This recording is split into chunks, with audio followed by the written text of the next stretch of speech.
మహానుభావులు కాలం చేసిన రాజకీయ మాటకు గల సుట్టే తిరుగుతుందబ్బా. కొందరేమో గాయన దేవుడు అంటారు, ఇంకా కొందరేమో ఆయన దయ్యం అంటారు. అట్లన్నా ఇట్లన్నా పెద్ద మనుషుల పేర్లైతే పక్కా ఉంటాయి. మరి ఇప్పుడు ఆంధ్ర లీడర్లు ఏ పెద్ద మనిషిని తలుసుకుంటున్నారో మీరే చూడురే. ఆంధ్రలో సైకిల్ పార్టీ లీడర్లకు పక్క పార్టీ లీడర్లకు పక్క లడాయి నడుస్తున్నది మొన్న.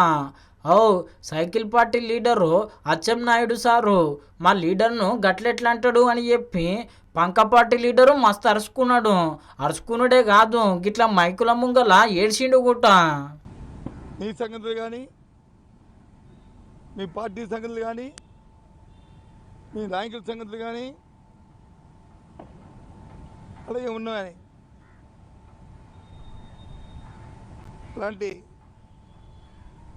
నేనేదో ప్రెస్ మీట్ పెట్టి దాన్ని ఖండించడానికి రాలే. రాజశేఖర రెడ్డి గురించి మాట్లాడడానికి వచ్చాను ఇక్కడికి. చూసిరు కదా సారుకు రాజశేఖర్ రెడ్డి సార్ అంటే ఎంత పానమో, ఎక్కి ఎక్కి ఏడవబట్టి. మరి సారు గిట్లా ఏడిస్తే అక్క షర్మిలక్క ఏమన్నదో ఈనుండ్రి. బొత్స గారు నిండు అసెంబ్లీలో రాజశేఖర్ రెడ్డి గారిని చులకన చేసి మాట్లాడితే, విజయమ్మ గారిని అవమానిస్తే, ఆ రోజు నిండు సభలో విజయమ్మ మా అమ్మ కంటతడి పెట్టుకున్నారు. అప్పుడే కాదు ఇంటికి వచ్చి కూడా ఆ రోజు చాలా బాధపడ్డారు. నేనే ప్రత్యక్ష సాక్షిని.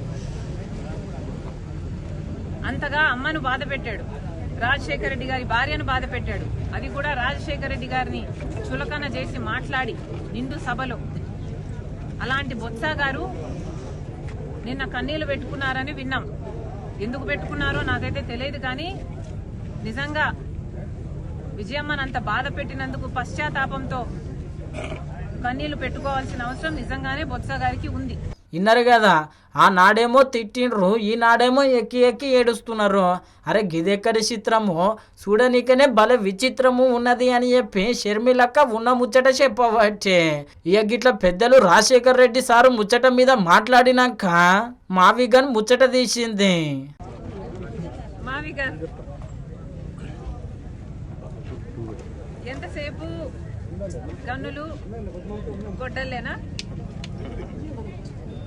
ఎంతసేపు నరకాలి, చంపాలి, నాశనం చేయాలి, ఇదే నిర్మించాలి, కట్టాలి అన్న ఆలోచన వైసీపీకి జగన్మోహన్ రెడ్డి గారికి ఉండుంటే అధికారం లేకొచ్చిన 6 నెలల్లో జలయజ్ఞం పూర్తయిపోయింది. అగో విన్నారు కదా, మావి గన్ను కాదు మావి గొడ్డలి అని పెట్టుకుంటే ఇంకా మంచిగా ఉంటుంది అని అనబట్టి. ఇక మొత్తం మీద అయితే గిట్లా నడుస్తున్నది మావి గన్ కోసం కొట్లాట.